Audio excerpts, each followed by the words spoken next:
Magandang morning guys! Panibagong araw na naman tayo at syempre tuwing umaga hindi mawawala ang paghatid natin sa ating chikiting.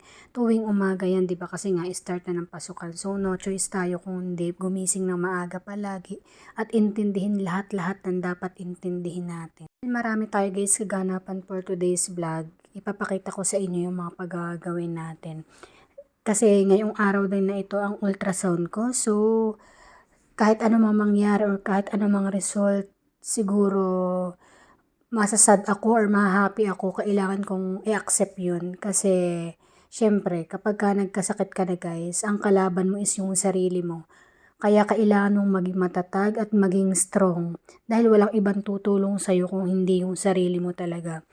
Syempre, andyan ang mga doctors para tulungan tayo.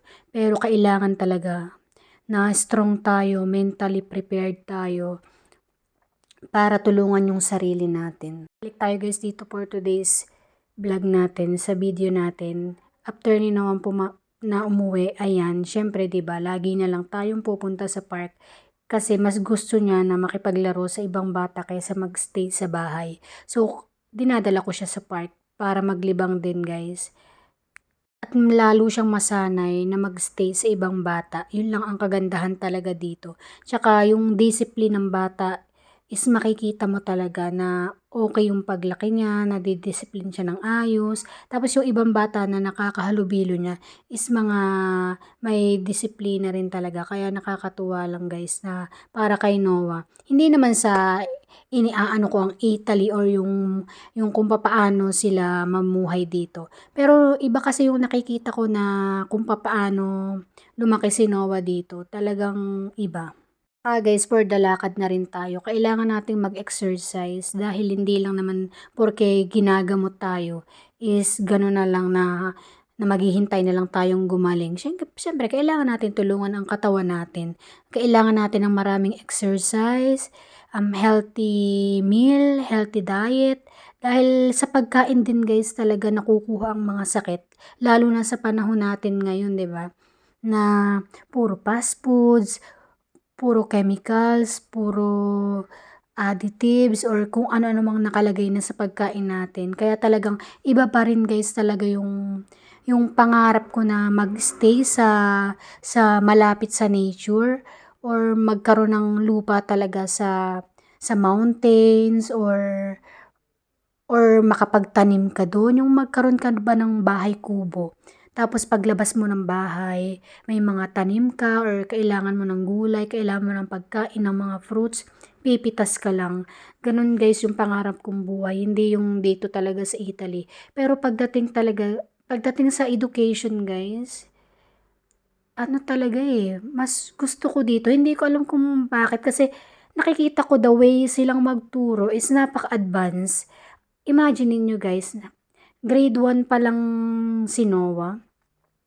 Pero yung mga pinag-aaralan nila like geography at kung ano-ano pang ibang subject, art at kung ano-ano pa is masyado silang advance sa pagtuturo dito. Tapos ang maganda guys dito sa pagpasok nila, hindi sila maghapong pumapasok lang nag-aaral, binabalance nila yung ano ng bata na ngayong oras na ito may mga activities tayo na kailangang pag-aralan and then may time sila para maglaro, may time sila na para pumunta sa fields na maituturo sa kanilang sports or mga ganun.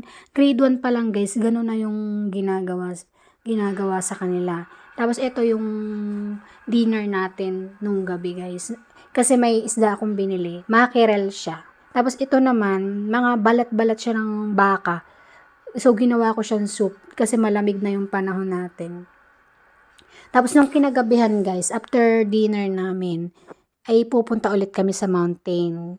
Nakita nyo na yun sa last na mga vlog ko. So, babalik tayo sa mountain kasi may appointment ako sa iba pang doktor doon. Tsaka nagbiyahe kami ng gabi para iwas sobrang traffic na din guys. Tsaka hindi ganun ka-stress, 'di ba, ang pagbiyahe sa gabi. Kaya mas okay.